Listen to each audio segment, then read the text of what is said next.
Почитувам колега Трајанов, од ова што го изнакажавте на говорница, добивам впечаток дека вие пратениците од ВМРО ДПМНЕ се грижите за народот само кога сте во опозиција. Зошто ова цело не го зборувавте додека бевте на власт? Зошто тогаш не покачувавте плати?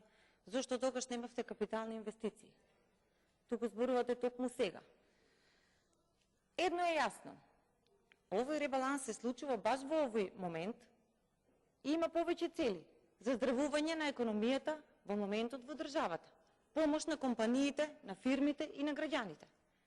Знаеме дека реалоцирани се средства од места кои што во моментот не се приоритет или може да бидат одложени за подоцна, на места кои што сметаме дека се клучни во овој момент. И вие се согласувате со тоа. Зарем вие, колега, сметате дека 52 милиони евра за земјоделие не треба да се дадат плюс проектираниот буџет за 2022 година?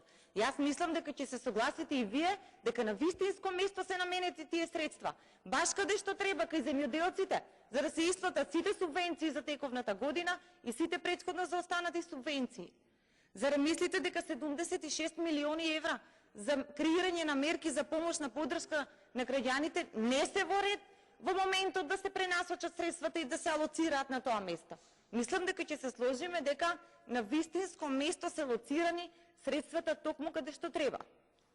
Второ, прашувате зашто се задолжуваме. Ја ќе ви кажам зашто се задолжуваме ние, ама сакам после во контрареплика да ми кажете зашто се задолжувавте вие.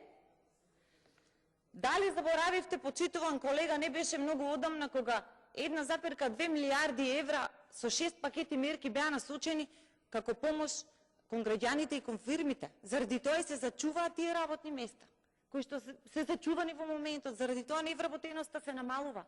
Дали заборавивте дека се изградени 70 детски градинки последните години? Дали заборавивте дека 72 полициски станици се реконструирани? Дали заборавивте дека 155 улици со проектот за поврзување на локални патишта кои што вие го блокиравте се рехабилитирани?